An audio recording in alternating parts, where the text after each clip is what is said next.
All of the 2025 Ninjago sets have officially been revealed, so in this video I'm gonna rank all of them from worst to best. Starting off with number 10, my least favorite set in this new wave has to be the 4 Plus set. Now honestly, this is one of the better 4 Plus sets, it's just that it's a 4 Plus set, it's ridiculously overpriced. It does come with some good minifigures, but I can't really put it any higher than number 10. In number 9, I actually have two sets that are sharing the number 9 spot. We have Kai's Dragon Spinjitzu Spinner and Sora's Dragon Spinjitzu Spinner.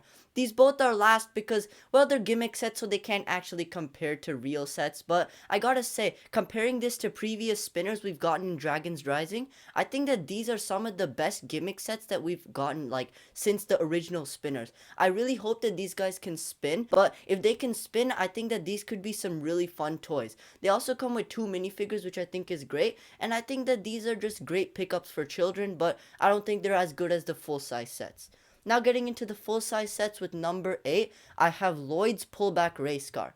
Now, honestly, I don't know who asked for another Lloyd car, and honestly, I don't think it's all that great. I think the front does look cool, but overall this car is a little bit lacking. Also, getting just 2 minifigures is pretty disappointing, as nowadays we usually get 3 or 4 minifigures in a set this price. Speaking about the price, this is supposed to retail for $30, and I'm really not sure where the budget went. I mean, this is like $20 tops. It might be retailing for $25 though, so we'll just have to wait and see, but most likely it's gonna be a $30 set, which I absolutely hate.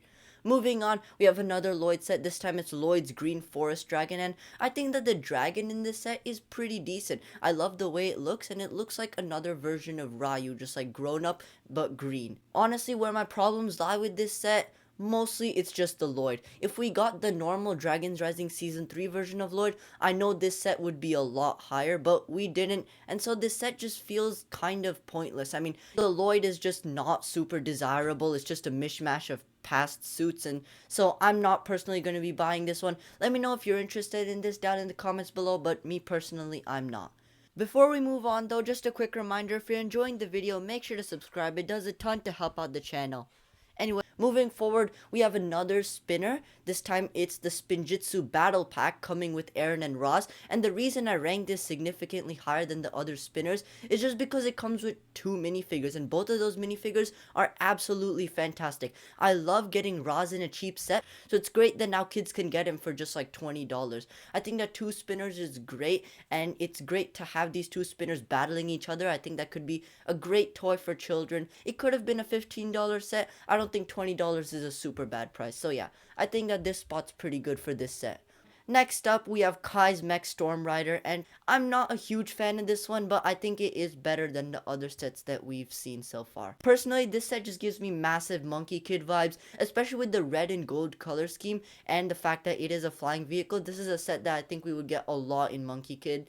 I guess I'll just start off talking about the price. This is rumored to be $50, and I really hope that's not true because this set is not $50 in any way, shape, or form. For one, it only comes with 3 minifigures, so I would say like $40 tops, but the build itself also isn't all that big. Like, it's not terrible, but again, like, what is this, the 4th or 5th Evo Kai mech that we've gotten in Ninjago?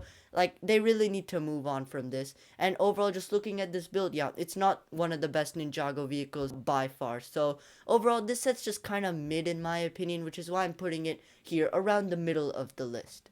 Next up, we have a smaller set, which actually I love quite a bit. We have Zane's Battle Suit Mech, and the main reason I love this set has to be the minifigure. We get the same Wildfire from last year, but I don't mind that one bit because, again, the cheapest way to get her previously was a 4 plus set for $40, and if you don't want 4 plus sets, then she only came in like a $70 set. So yeah, getting a cheap version of this Wildfire, not a bad deal at all in my opinion. We also get this all new exclusive version of Zane, which is definitely cool. I wish he came with his armor piece, but I guess it is what it is. And ultimately, I think that the mech is okay. It's not great, and I would have definitely preferred to be in the Evo mech style, but I get that they were trying to do something different. So having it in this style is definitely not bad. The highlight of this set though has to be Drix, and Drix is the main reason I'm going to be picking this set up anyways. I just love the way he looks. The red is fantastic. He uses Lord Ross's armor piece from last year, and overall this minifigure just looks super good.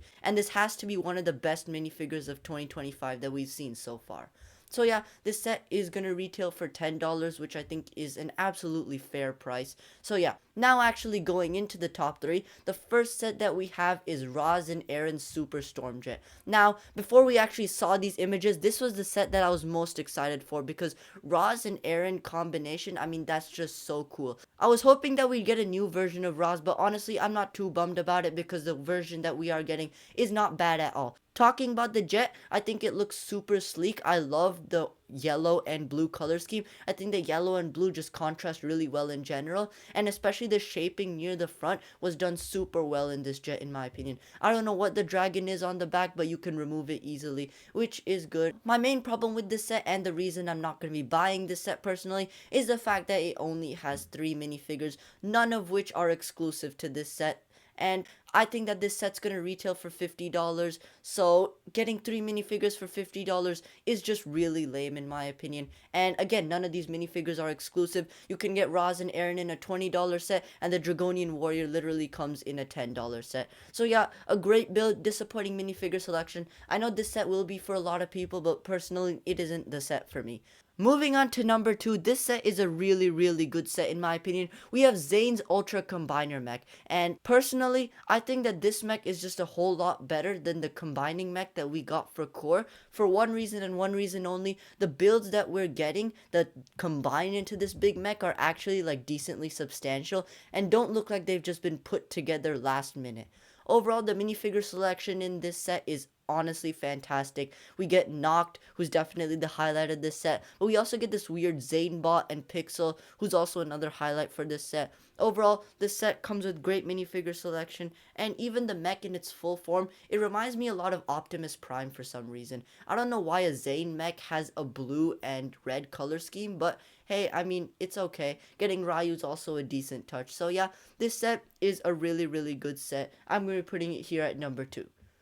Finally, at number 1, the set that everyone's been going crazy over, the Dragonian Storm Village, and this is going to be a day 1 pickup for me. It comes with 6 minifigures and it's most certainly going to retail for $40, so I think that's just an excellent price. And looking at these minifigures, they are fantastic.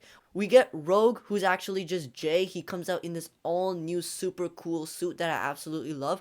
And we also get Zane and Nia. This is a really good way to get Zane and Nia, I think, until the March Wave comes out at least. And we also get the Dragonian Scout and the Dragonian Warrior all in one set. So that's definitely great for the price. But I think the standout minifigure in this set has to be Mora.